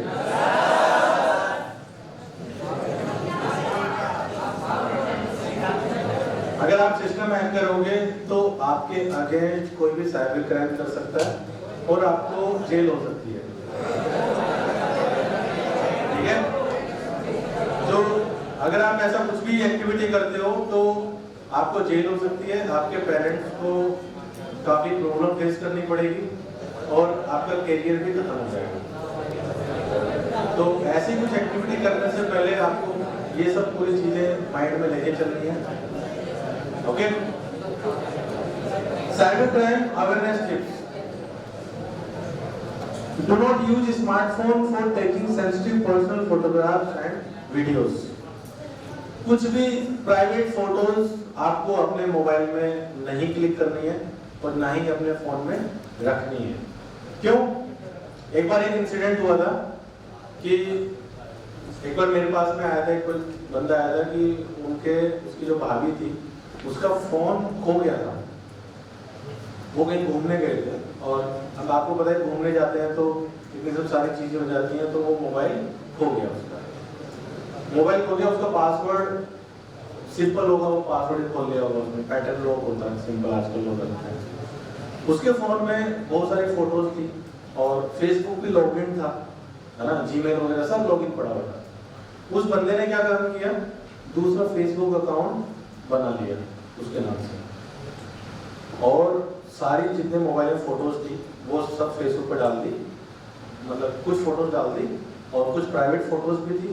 और फिर उसका जो पुराना अकाउंट था उसने रीसेट पासवर्ड किया, उसने दूसरे उसमें सिम निकाल के सिम दूसरी उसने निकलवा ली जो जिसका फोन लॉस्ट हुआ था, और वो अब उसको पुराने फेसबुक अकाउंट पे वो साइबर बुलिंग कर रहा है कि ये फोन तुम्हारा मुझे मिल गया और मैं दूसरा अकाउंट बना रहा हूँ और मेरे को ये इतने पैसे चाहिए, मैं तुम्हारा फेसबुक अकाउंट में सबको मैं तुम्हारी प्राइवेट फोटोज भेज दूंगा, तुम्हारे सारे फ्रेंड्स मेरे फर्जी अकाउंट पे एडेड है, और एक पोस्ट डालते ही सबको पता चल जाएगा, ठीक है। तो उसमें मैंने क्या काम किया, सिंपली फेसबुक पे एक ओपन फॉर्म होता है, आप वहाँ पे रिपोर्ट कर सकते हो विद इन 2 to 3 आवर्स। पहले 24 आवर्स का था, लेकिन अभी 2 से 3 घंटे के अंदर अगर आपके नाम से कोई फर्जी फेसबुक अकाउंट चल रहा है, वो डिलीट हो सकता है, ब्लॉक कर देता है फेसबुक उसको कंप्लीटली पूरा पेज ही ब्लॉक कर देगा। तो अगर कोई भी आपको इस तरीके की धमकी दे रहा है, तो आपको इतना ज्यादा अगर आप नहीं ढूंढ पा रहे हो, अगर आपको इतना नॉलेज नहीं है, आप 1930 पे कॉल करो, उनको सब बताओ, वो आपके अगेंस्ट तुरंत उस पेज को ब्लॉक करेंगे, और वो जो बंदा एक्सेस कर रहा है उसको उसका आईपी एड्रेस पता करके और उसको पकड़ेंगे। Protect yourself from cyber stalking. Cyber stalker जो मैंने आपको बताया कि जो आपको फॉलो करते हैं, ठीक है। अगर आपको ऐसा फील हो रहा है कि यार ये बंदा है, ये मेरे को फॉलो कर रहा है, या मेरा पीछा करता है, या फेसबुक पे मैसेजेस भेज रहा है, you need to just report all that, okay. तो आपको क्या करना है, लोकेशन सर्विसेज आपको सोशल मीडिया पे अलाउड नहीं करनी है। जब आप फेसबुक इंस्टॉल करते हो तो आपसे पूछता है कि Facebook wants to access your location services.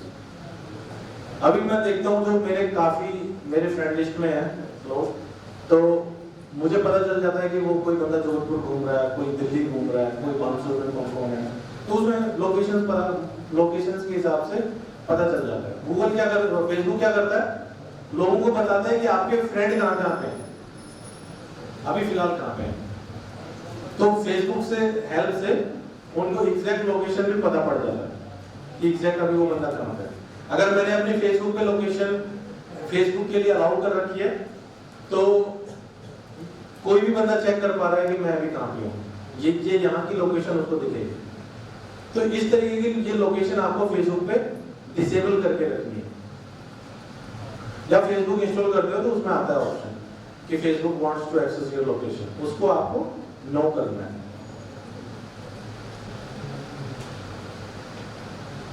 और अभी आप लोग यहाँ पे बैठे हो, लेकिन आपके जो रिलेटिव्स हैं, जो आपके फ्रेंड्स हैं, वो अवेयर नहीं है साइबर क्राइम टिप्स। तो आपको उनसे भी बात करते रहना है कि अगर कुछ इस तरीके की एक्टिविटी हो रही है तो देयर इज सॉल्यूशन, कि उसका भी एक सॉल्यूशन है, आप ऐसा कर सकते हो। तो ये अपने तक ही इंफॉर्मेशन नहीं रखनी है, ये आपको अपने रिलेशन में, फ्रेंड सर्किल में जितने भी लोग हैं, ये सारी इंफॉर्मेशंस आपको उनके साथ में शेयर करनी है। अपने घर पे जाके आपको बताना है कि किसी को ओटीपी कोड नहीं शेयर करना है। कोई आपको कॉल कर रहा है कि मैं अमेज़न से बात कर रहा हूँ, एक प्रोडक्ट डिलीवर करना है, किसी ने भेजा है, गिफ्ट भेजा है किसी ने, ओटीपी आएगा आपके पास, ओटीपी बताओ। हो सकता है ना, आप भी सोच रहे हैं कि कोई आपको बोल रहा है कि सर आपने OLX पे फ्रीज बेचने के लिए डाला है, मुझे ये चाहिए, और आपने जो डाला है मैं उतने पैसे में आपको ट्रांसफर कर देता हूँ, और आपका फोन पे नंबर बता दो। आपने फोन पे नंबर बता दिया, बोले सर मैं पैसे ट्रांसफर कर रहा हूँ, एक कोड आएगा आपके पास, वो कोड बता दो। आपने कोड बताया, पैसे गायब आपके खाते से।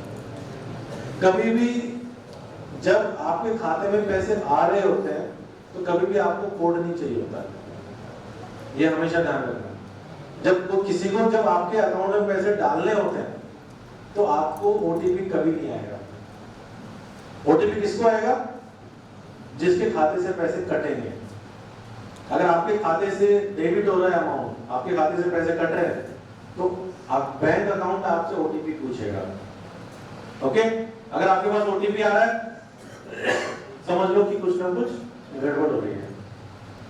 आप देखो कि वो ओटीपी किसका है, बैंक का है, फेसबुक का है, गूगल का है। ओके,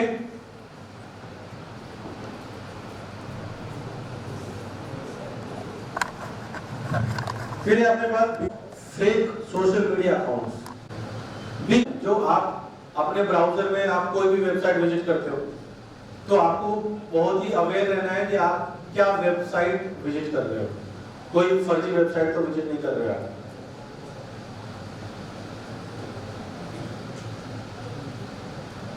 अगर आपने पेन ड्राइव में कोई डेटा डिलीट कर दिया, ठीक है, आपने पूरा फॉर्मेट कर दिया पेन ड्राइव, और आपको लगता है कि यार ये पेन ड्राइव जो है अब काम करने लायक नहीं है, हैंग होता, फेंक देते हैं, आपने वो पेन ड्राइव फेंक दिया, आपको पता है डिलीट किया हुआ डेटा भी रिकवर हो जाता है। किस किस को पता है? किसी को नहीं पता? अगर आपके लैपटॉप से, पेन ड्राइव से, ठीक है, मुझे फोन मत करना डिलीट हो जाए किसी से कि सर मेरा डेटा डिलीट हो गया, मेरे को करना है ट्रांसफर, ठीक है, तो उसके लिए प्रोसेस है, मैं आपको बता सकता हूँ कैसे करना है। जरूरी नहीं है कि मैं उस टाइम अवेलेबल हूँ, लेकिन आपको जो टिप्स हैं ये आपको हमेशा ध्यान में रखना है। कभी आपसे कुछ भी डिलीट हो गया तो वो पेन ड्राइव आपको, ऐसा नहीं है कि आपने ऐसे फेंक दिया, उसको अच्छे से तोड़ के, पूरा अच्छे से तोड़ के तब उसको डिस्ट्रॉय करना है। और डिस्ट्रॉय भी आपको प्रॉपर तरीके से, जहाँ पे आप अपना डेटा, जहाँ पे आपको लगता है कि हाँ ये डेटा गार्बेज में अब जाएगा, ठीक है, वहाँ पे आपको डिस्ट्रॉय करना है। अगर वो पेन ड्राइव किसी को मिल जाता है तो मे बी वो डेटा रिकवर हो सकता है। एक बार मेरे फ्रेंड ने सेकेंड हैंड लैपटॉप खरीदा था, मैं उस टाइम बीटेक कर रहा था, तो किसी ने उसको अपना सेकेंड हैंड लैपटॉप बेचा था, गुजरात का था वो, तो उसका लैपटॉप वो लेके आया और मेरे साथ में रहता था वो, हम दोनों साथ रहते थे। तो मैंने एक सॉफ्टवेयर से उसके लैपटॉप का, मैं उस टाइम लर्निंग फेज में था, सीख ही रहा था, तो मैंने उसको लैपटॉप को का पूरा डेटा रिकवर किया, और जिसका वो लैपटॉप था उनकी सारी फोटोज वापस आ गई। मतलब जो भी उसने समझदारी दिखाई कि मैं पूरा इसको डिलीट कर देता हूँ, और वो उसने उसको सेल कर दिया, वो वापस से निकल गई फोटोज। ये तो चलो मेरे साथ में मैंने एक्सेस किया। अगर वो लैपटॉप कोई ऐसा कोई पर्सन खरीदता, कोई हैकर टाइप का या कोई इलीगल यूज करने के लिए, तो उसका पूरा डेटा वो वहां पे इलीगल पर्पस के लिए यूज कर सकता था। कम्युनिकेशन डिवाइसेस, जो पासवर्ड डालते हो, ठीक है, जो आप पासवर्ड डालते हो तो आप पासवर्ड आपका पैटर्न लॉक और पिन कभी भी सिंपल नहीं होना चाहिए। बहुत सारे लोग होते हैं जो सिंपल पासवर्ड रखते हैं, एल रख देते हैं, ठीक है, ऐसे रख देते हैं, एम रख देते हैं। बहुत सारे लोग रखते हैं सिंपल पैटर्न लॉक रख देते हैं, और सिंपल पासवर्ड रख देते हैं कि 1 2 3 4 5 0 0 0 0 1 1 1 1। तो सिंपल जो पासवर्ड आप रखते हो इजीली गैस हो सकता है। कभी भी आपका फोन हो गया, उसने गैस कर लिया पासवर्ड, उसने जस्ट, उसके कोई पैसे थोड़ी खर्च हो रहे हैं, वो पासवर्ड लगा के चेक कर लेगा, कि भले ही उसको 5-10 दिन लगे, लेकिन वो लगा के चेक करेगा, एक दिन तो खुल ही जाएगा उसका पासवर्ड।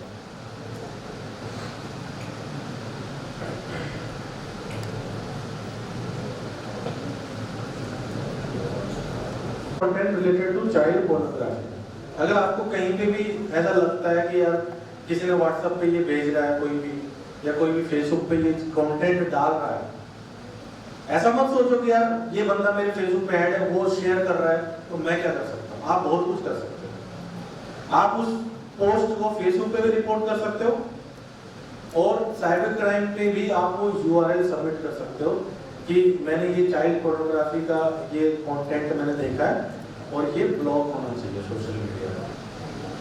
और वो मे भी हो सकता है कि वो आपसे रिलेटेड भी हो सकता है, आपके रिलेशन में या फैमिली मेंबर्स का भी हो सकता है, उसको आपको रिपोर्ट करना है। तो अब हम बात करते हैं क्वेश्चंस, कि आपके रियल लाइफ में जो आपको फील होता है कि क्या करना चाहिए, क्या नहीं करना चाहिए। अभी हम क्वेश्चंस करेंगे, उसके बाद हम इस सेमिनार को यहीं पे एंड करेंगे। किसी के कोई क्वेश्चंस, कोई क्वेरीज? Yes, silent please.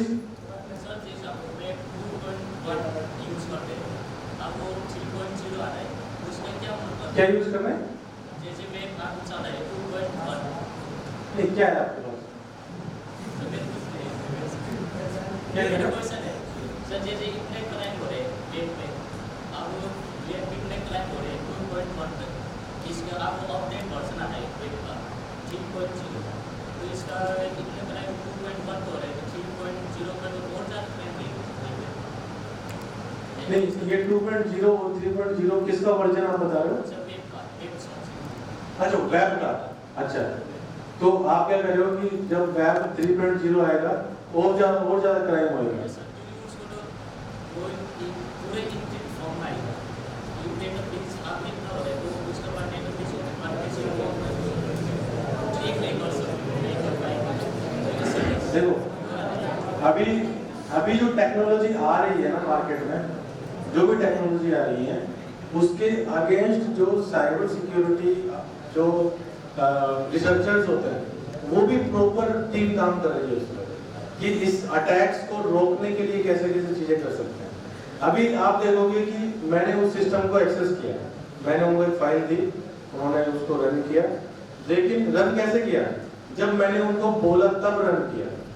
अगर मैं उनको एक ईमेल भेज रहा हूँ कि download this file you can get 2000 cashback, तो वो क्या हो गया? सोशल इंजीनियरिंग चीज हो गई। वो आपका काम है अवेयर होना, वो अवेयर होना आपका काम है, गवर्नमेंट का काम नहीं है। गवर्नमेंट का काम क्या है कि आपके घर में आग लग गई, आप बुझा सकते हैं, फायर ब्रिगेड का काम करते हैं, ना कि वो आपके घर पे डेली आएंगे और बोलेंगे कि नहीं आपको जो है एकदम इससे आग से सेफ्टी रखनी है, ये रखनी है। वो आपको लिख देंगे कहीं पे भी, या एक दो बार आपको गवर्नमेंट से ईमेल आ सकती है, लेकिन वो आपके पीछे पीछे नहीं घूम सकते कि आप क्या कर रहे हो। इस तरीके की जो सेमिनार हम कंडक्ट कर रहे हैं वो उसका मेन रीजन वही है, उसका मेन पर्पस यही है कि जो भी टेक्नोलॉजी आज हम यूज कर रहे हैं उससे हम अपने आप को कैसे प्रोटेक्ट कर सकते हैं साइबर अटैक्स से। ओके, तो जितनी भी आगे आगे बहुत ज्यादा टेक्नोलॉजी आने वाली है तो उसके साथ साथ साइबर क्राइम भी बढ़ेंगे, डेफिनेटली बढ़ेंगे। पहले आपने कभी सुना था क्या कि फोन पे पैसे भी चोरी हो जाएंगे? पहले तो फोन पे था नहीं, गूगल पे आया, गूगल पे पैसे चोरी होने लगते। OLX पुराने सामान बेचता है, लेकिन किसी ने सोचा नहीं होगा कि OLX को यूज करके भी कोई किसी को बोलेगा कि OLX पे किसी ने अकाउंट बनाया और उसने देखा कि अच्छा ये फ्रीज सेल कर रहा है कोई, उस बंदे का मोबाइल नंबर डाला हुआ है जो फ्रीज सेल करना चाह रहा है। अब मैं उस बंदे को कॉल कर रहा हूँ कि सर आपने ये फ्रीज सेल कर रहे हो? बोला हाँ मैं सेल करना चाहता हूँ, ठीक है। उसको बोलेगा कि सर मैं आपका फोन पे पेमेंट कर देता हूँ, मुझे नंबर बताओ, वो नंबर बता देगा। बोलेगा सर ये एक कोड आएगा आपके पास, ठीक है, मैं ऑनलाइन पेमेंट कर रहा हूँ और हमारे पास सॉफ्टवेयर है जो हमारी कंपनी का सॉफ्टवेयर है पेमेंट करने का, इसमें हम OTP कोड पूछते हैं, ठीक है, आपको उस कंपनी का OTP कोड आएगा, वो फोन पे का कोड रहेगा जो आपके खाते से पैसे निकालने के लिए, तो आप OTP बता दोगे। तो फोन पे इतनी जो टेक्नोलॉजी है वो आजकल इतना ही, जो कि आप गोलगप्पे खाने जाओगे ना, गोलगप्पे वाला भी फोन पे कोड दिखाएगा आपको। तो इन जो साइबर क्राइम जो हैक्स होती हैं, जो हैकर्स हैक करते हैं, इनकी वजह से टेक्नोलॉजी को बंद नहीं किया जा सकता। अगर आप ये चाह रहे हो कि मैं टेक्नोलॉजी यूज ना करूं तो एक बंद कमरे में बैठ जाओ, कमरा बंद कर लो, ठीक है, बंद कमरे में बैठ जाओ, बाहर निकलोगे तो CCTV आपको ट्रैक करेगा। तो अगर आपको बिल्कुल एकदम करना है तो आप अपने कमरे में बंद हो जाओ, आपके पास कुछ भी रास्ता नहीं है, टेक्नोलॉजी आपको यूज करनी ही पड़ेगी, बिना टेक्नोलॉजी के कुछ भी नहीं है, ठीक है। बिना टेक्नोलॉजी के मैं आपको पढ़ा भी नहीं पाता, यहाँ पे मैं आपको दिखा भी नहीं पाता अगर LED और ये प्रोजेक्टर नहीं होता। तो प्रोजेक्टर को हम बंद तो नहीं कर सकते, लेकिन मुझे अवेयर रहना है, अवेयर रहना है मुझे कि मैं किस प्रोजेक्टर में यूज कर रहा हूँ, मेरा डेटा कुछ इंपॉर्टेंट डेटा तो मेरा शो नहीं हो रहा है। तो आपको हमेशा अवेयरनेस रखनी है अपने डेटा की, अपने पर्सनल इंफॉर्मेशन, ठीक है, वो हमेशा आपको अवेयर रहना है। और कोई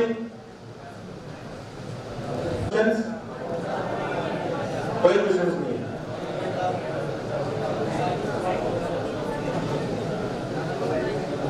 ठीक है, तो कैसा लगा आपको सेमिनार?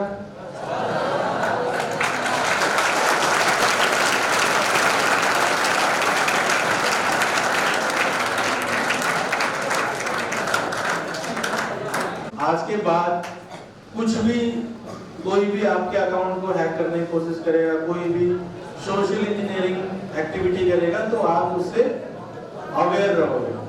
ओके, और ये इंफॉर्मेशन जो भी आपने आज इसमें सीखी है सेमिनार में, ये आपको अपने फ्रेंड सर्किल में और अपने फैमिली में, अपने रिलेशंस में, रिलेटिव्स को आपको बताना है। आपको बताना है। मेरे फैमिली में मेरे पास में कॉल्स आती हैं जो रिलेटिव्स के, ये हमारा अकाउंट हैक हो गया, ये हो गया, तो उस टाइम बहुत बुरा लगता है, बहुत दुख होता है कि उनकी जो हार्ड अर्निंग मनी होती है वो किसी ने अकाउंट से निकाल ली। तो आपको उन सब चीजों से बचने के लिए आपको पहले अवेयर रहना पड़ेगा। Okay, thank you so much, thank you professor. आज युवा जागृति संस्थान बानसूर में cyber crime and cyber security awareness की सेमिनार आयोजित की गई, और ये सेमिनार में 335 बच्चों ने भाग लिया, जिसमें इस सेमिनार में जो साइबर क्राइम से रिलेटेड जो टॉपिक्स हैं, ransomware awareness, social media fraud awareness, online money awareness और साइबर बुलिंग अवेयरनेस, तो इन सब चीज़ों से जो साइबर क्राइम होते हैं आज के टाइम में, इन सब चीज़ों से अवेयर किया गया। और जितने भी हैकिंग अटैम्प्ट्स होते हैं, हैकिंग कैसे की जाती है, हैकिंग क्या होती है, कैसे की जाती है, वो सब चीज़ें प्रैक्टिकली दिखाई गई स्टूडेंट्स को, और एक प्रैक्टिकल अप्रोच से लोगों को समझने में आसानी हुई कि किस तरीके से real time hackers system hack कैसे किया जाता है, और किस तरीके से आपको अवेयर होना है हैकिंग से बचने के लिए। तो ये सब चीज़ें आज सेमिनार में बताई गई, और इस सेमिनार से लोगों को काफ़ी ज़्यादा हेल्प होगी साइबर क्राइम से बचने के लिए। आज के टाइम में लोगों के हार्ड अर्न मनी, अकाउंट से पैसे चोरी हो जाते हैं, एटीएम से पैसे चोरी हो जाते हैं, तो उन सब चीज़ों से अवेयर होने के लिए आपको इस सेमिनार से स्टूडेंट्स को काफ़ी मदद मिलेगी। और जो लोग इस सेमिनार में भाग नहीं ले पाए, जो मैं उनके लिए संदेश देना चाहता हूँ कि अगर आपके साथ में कुछ भी ऐसी घटना हो जाती है साइबर क्राइम की, या कोई आपको साइबर बुलिंग एक्टिविटी आपके साथ में हो रही है, या आपके अकाउंट से पैसे किसी ने ऑनलाइन फ्रॉड हो गया है, या सोशल मीडिया पे आपका अकाउंट हैक हो गया है, तो आपको 1930 पे आपको कॉल करना है। 1930 एक इंडियन गवर्नमेंट की वेबसाइट है cybercrime.gov.in, और फ़ोन नंबर 1930, जिस पे आप कॉल करके अपनी साइबर क्राइम जो फ्रॉड हुआ है आपके पास, वो आप रजिस्टर कर सकते हो कंप्लेंट। तो वो आपकी कंप्लेंट वहाँ पे आप ट्रैक भी कर सकते हो कि क्या एक्शन लिया जा रहा है, और बहुत जल्दी से आपकी इस कंप्लेंट पे एक्शन लिया जाएगा। धन्यवाद।